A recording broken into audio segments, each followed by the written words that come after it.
Hey out there, this is Friday, April 28th, 2017, and it's just about 3 minutes before 9 in the morning here in Northern California. And you can hear the song in the background, Country Joe McDonald.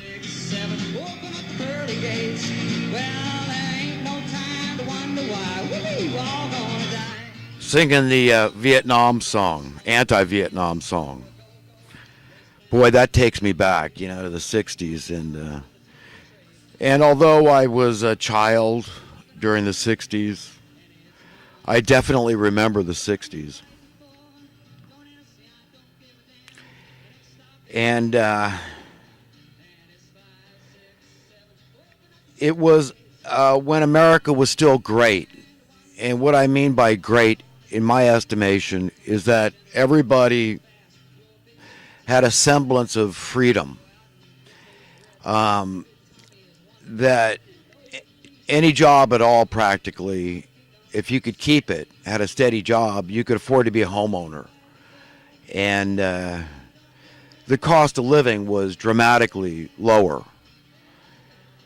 So, as anybody that's ever watched any of my videos knows, that's what I believe the root of all of our social ills is all about. It's all about the money. And it probably shouldn't come as any surprise that humanity has been so roundly and profoundly duped, essentially by Satan or the spirit thereof, through the money, the power of the money, okay? And all these people that control it, the issuance of currency, the production, the manufacture, the invention of currency. The power is akin to sorcery. It's a satanic power. It's black magic.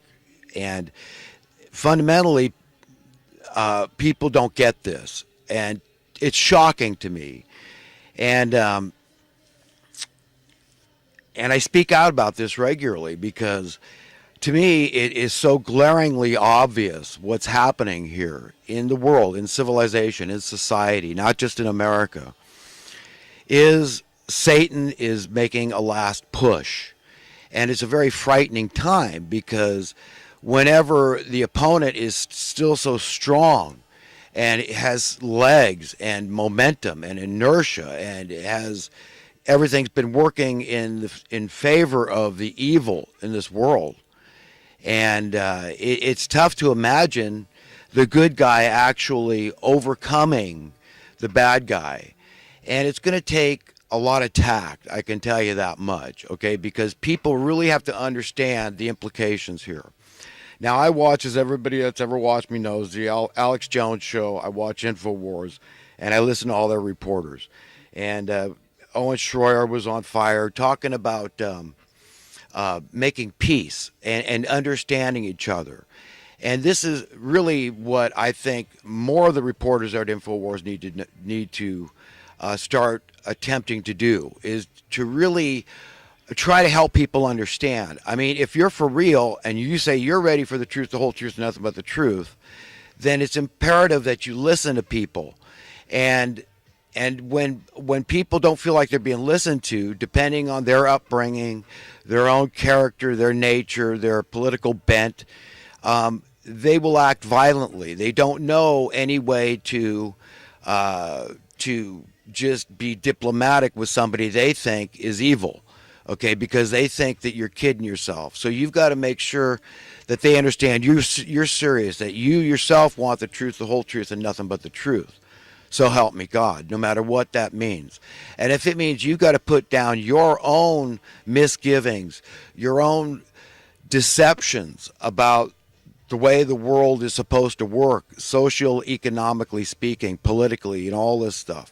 Okay, it's all just the same thing. It affects how we get along with each other. This is what the whole class warfare thing is about. People got to understand. This rabid communist fascist thing is not happening in a vacuum.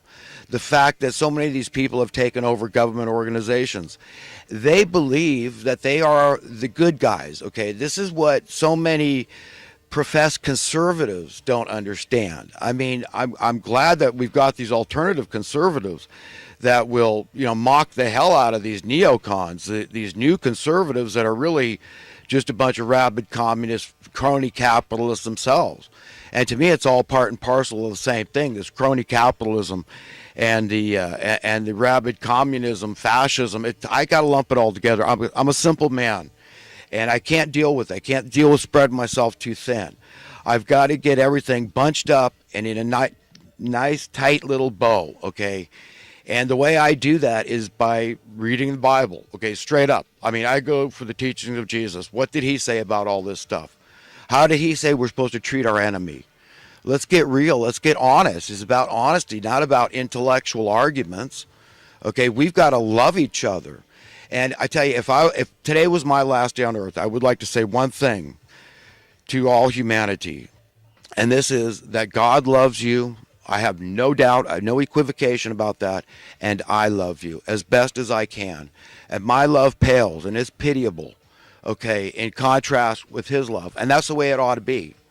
This comforts me greatly when I think about my daughters, okay, whom I love far more than life itself, okay, is that he loves them infinitely more. And his love is a jealous love, okay. It's like an unquenchable fire. And this is a beautiful thing that we should all tune into. This is why we should have the highest self-esteem. I mean, I'm a very exhilarated man, okay? Life is worth living, okay? I love existence, and we should all have that love for existence and have the highest self-esteem, but try to keep our ego low. And it's easy to have an out-of-control ego. I myself struggle. I want to be whatever the opposite of an a-hole is, okay? I want to be like the nicest guy anybody ever met.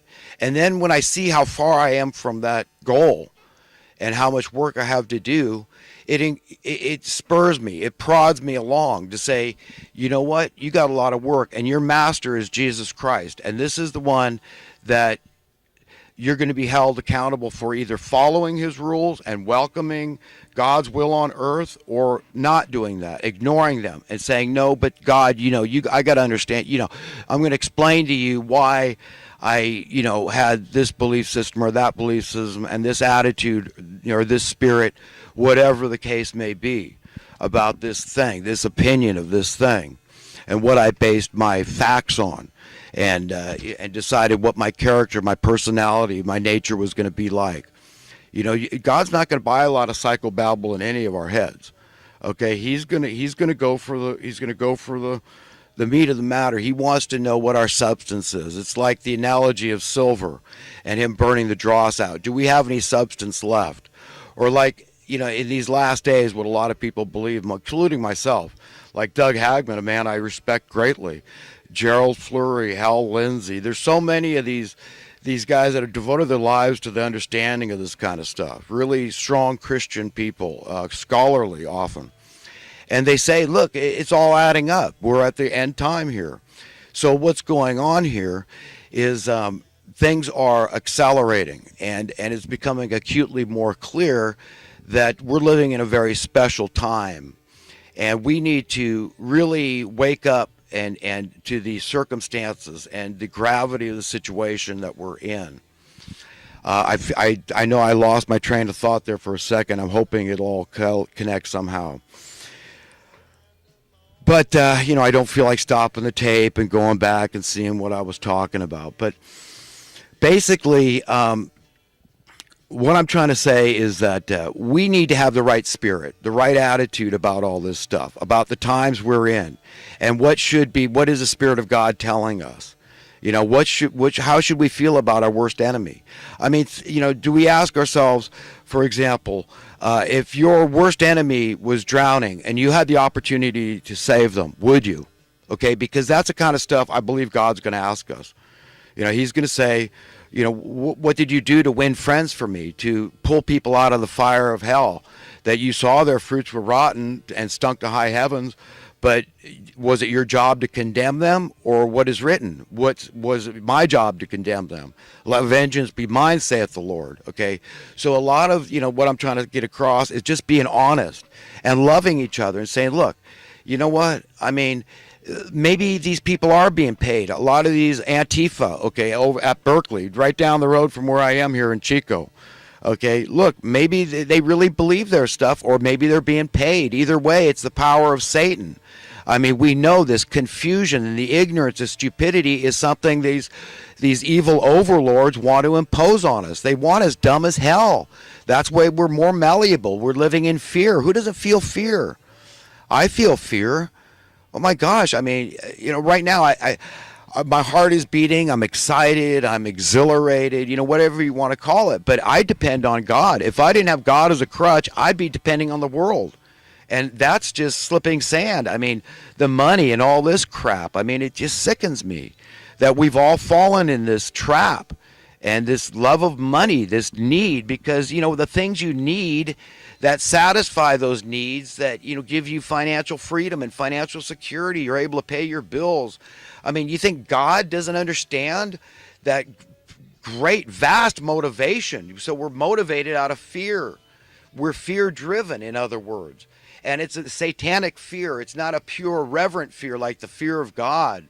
That, wow, Almighty Creator, you own me, and I'm so glad, I'm so grateful that you're all good and there's nothing bad about you, no guile, nothing impure.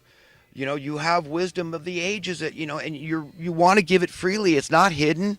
Read the Bible. You can learn my character, my nature, my personality. And Jesus Christ is the epitome, the perfect exemplification. Okay, and just if there's something that he said that bothers you, then you don't worry about it until the Spirit gives you understanding. In the meantime, just connect the dots and say, okay, I got a good enough idea of what this Son of God was like and what he wants us to be like. It doesn't mean anybody's going to lose their personality, their individuality. Okay, whatever we have, if every snowflake is different, think how vastly different every being is.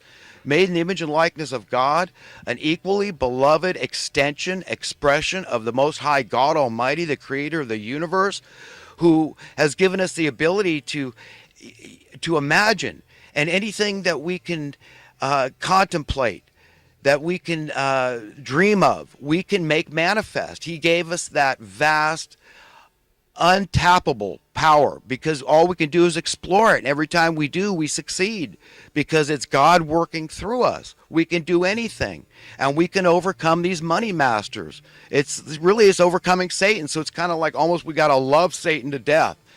Otherwise, if God wanted it the other way, if it was about just destroying and making it not exist anymore, God would have done that a long time ago. No, this has got to be according to his plan. Okay, he's not going to burn the silver out like that. He doesn't want to. He wants to be gentle and just let it fall off of us. Let the dross fall off of us so we're pure silver. And I was making the analogy of the virgins with the lamp. That's where I lost my train of thoughts. It was the parable Jesus told about the 10 virgins and how 5 were foolish, I think it was, and 5 were wise. And the wise ones had brought extra oil for their lamps in case the bridegroom was a long time coming. To be patient, to be patiently awaiting. And this is what it's all about. We've got to be long-suffering. All those that profess to be godly, to believe in things like equality, okay, had to be persevering and to say, be ready to, this is a slow burn, that God's trying to be gentle. That's the reasoning, that he's not just going to do like we want to do sometimes and zap our enemies.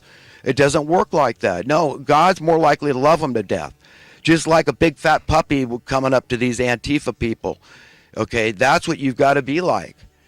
You've got to welcome discourse and say, look, I get it, man. I understand why you're so pissed off. People call it capitalism. You say, well, they say crony capitalism.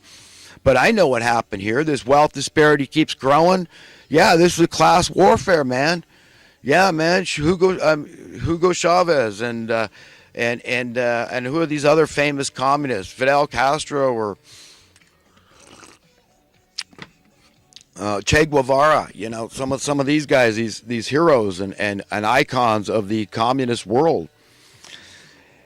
And so I'm here to say, look, you've got to be honest. It's not an intellectual argument. It's just saying, look, I get it. I understand why you've been turned into a rabid fascist communist, whether they're getting money and getting paid to be a provocateur or not.